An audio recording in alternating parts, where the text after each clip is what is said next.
네, 4월 7일 재보선이 이제 50일 앞으로 다가왔습니다. 여야 모두 본격적인 예비 후보 간 토론이 시작되며 경선 열기가 뜨거워지고 있는데요.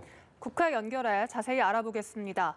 방현덕 기자, 오늘 민주당 후보들은 민주당 다음을 놓고 공방을 이어갔다고요.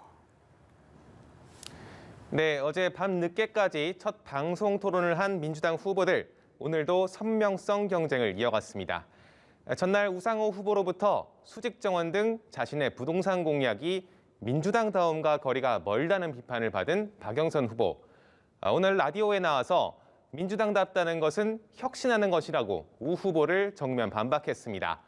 박 후보는 오늘 21분 생활권 내에서 생활 필수 의료가 가능케 하는 원스톱 헬스케어 센터 공약을 발표하기도 했는데요. 우상호 후보도 한 초등학교 돌봄 현장을 찾아 과밀학급 문제를 해소하겠다고 약속했습니다. 또 기초의원 100여 명과 화상간담회를 하며 조직력을 과시하기도 했습니다. 네, 야당 쪽 움직임도 살펴보죠. 국민의힘은 오늘 서울시장 예비 후보를 대상으로 첫 방송 토론회를 열었다고요. 네, 그렇습니다. 후보들은 오늘 첫 방송 토론회를 했는데요. 오신환 나경원 후보가 먼저 맞붙었는데 정책 공방이 줄을 이뤘지만 상대를 향한 공세도 이어졌습니다. 직접 들어보시죠.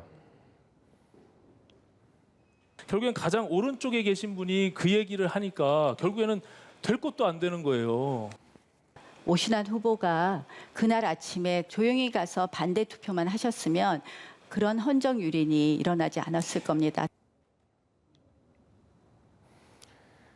이어진 오세훈, 조은희 후보의 토론에선 두 후보가 서로를 향한 네거티브 대신 민주당 박영선 후보 비판에 힘을 합치는 모습을 보여서 눈길을 끌기도 했습니다. 이른바 제3지대 후보들도 오늘 발걸음이 바빴습니다. 국민의당 안철수 대표는 자신이 만든 컴퓨터 백신 V3의 이름을 딴 V4 도시개발 공약을 내놨고, 금태섭 전 의원은 여성 취업기관을 찾아서 여성 실업 문제를 논의했습니다. 한편 오늘 국회 정보위가 비공개 전체회를 열고 이명박 정부 국정원 불법 사찰 의혹에 대한 보고를 받았죠. 지금 회의가 끝난 것 같은데 구체적인 사찰 대상이나 내용이 나왔습니까? 예, 회의는 끝났는데 현재까지 여야 간사의 브리핑이 이어지고 있는 상황입니다.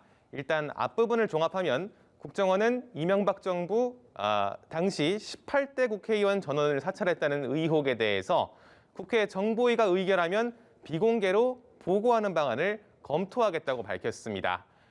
민주당은 이런 사찰성 정보를 공개하라고 촉구하고 있는데 국정원은 개인정보가 포함돼 있어서 일반에 공개할 순 없다는 취지입니다. 국정원은 이런 사찰 의혹이 박근혜 정부 때도 지속됐을 개연성이 있지만 오늘 당장 확인은 하지 못했다고 밝혔습니다.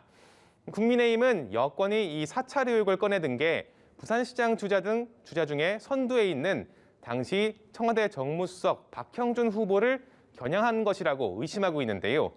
다만 국정원은 박 후보가 관여했다는 근거는 확인하지 못했다는 답을 오늘 내놨다고 야당 간사 하태경 의원은 전했습니다. 지금까지 국회였습니다.